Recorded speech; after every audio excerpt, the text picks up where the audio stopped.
Hi అండి అందరికీ. నేను మీ సీత. ఎలా ఉన్నారండి అందరూ? బాగున్నారు కదా? నేనైతే చాలా బాగున్నానండి. మీరు కూడా బాగుండాలని మనస్ఫూర్తిగా కోరుకుంటున్నాను. ఫస్ట్ టైం నా వీడియో చూస్తుంటే ప్లీజ్ సబ్స్క్రైబ్. ఈరోజు రెసిపీ వచ్చేసి మరమరాల పాయసం అండి. ఈ మరమరాల పాయసం చాలా సింపుల్‌గా, టేస్టీగా చేసుకోవచ్చండి.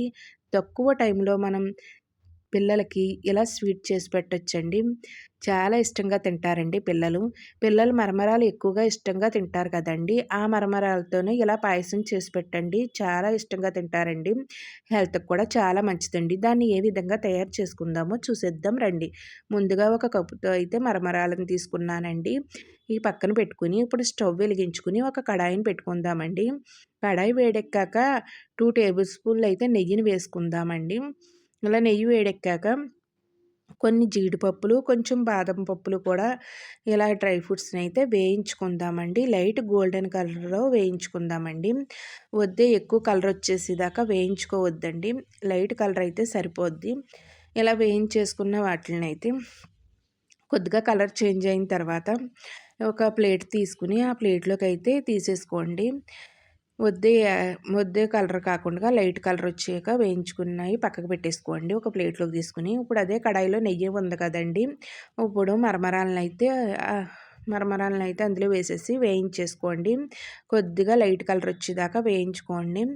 ఇలా వేయించేసుకున్న వాటిని అయితే ఒక బౌల్ తీసుకుని బౌల్లో అయితే వేసేసుకుని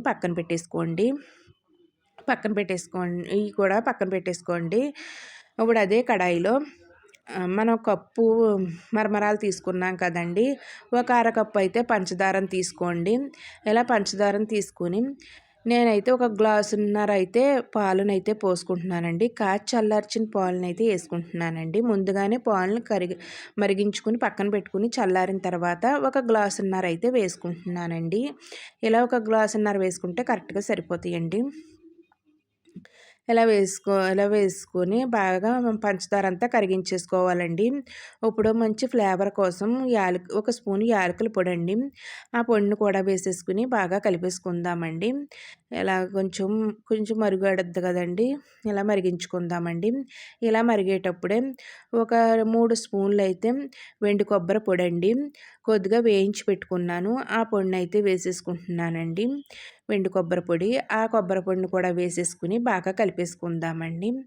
ఇలా బాగా పాలు మరిగేటప్పుడైతే ఈ మరమరాలు ఉన్నాయి కదండి, వేయించి పక్కన పెట్టుకున్నాం కదా, మరమరాలను అయితే ఇందులో వేసేసుకుని బాగా కలిపేసుకోవాలండి.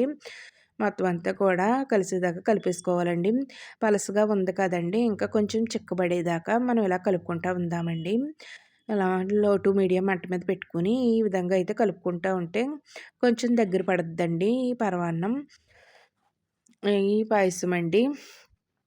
ఈ పాయసం ఇంక చూసారు కదండి, ఇలా చిక్కబడింది కదా, ఈ స్టేజ్లో మనం స్టవ్ ఆఫ్ చేసేసుకుందామండి. ఎందుకంటే చల్లారిన తర్వాత ఇంకా గట్టిగా అయిపోద్దండి, గట్టిగా అవుతుందండి. అందుకని ఈ స్టేజ్లో అయితే స్టవ్ ఆఫ్ చేసేసుకుందామండి. స్టవ్ ఆఫ్ చేసేసుకొని మనం వేయించి పెట్టుకున్న డ్రై ఫ్రూట్స్ ఉన్నాయి కదండి, ఆ డ్రై ఫ్రూట్స్ని అయితే వేసేసుకుందామండి. జీడిపప్పు, బాదం పప్పులు అయితే ఇలా ముక్కల కింద అయితే కట్ చేసుకుని వేయించుకున్నాం కదా, వాటిని కూడా వేసేసుకుని బాగా కలిపేసుకుందామండి.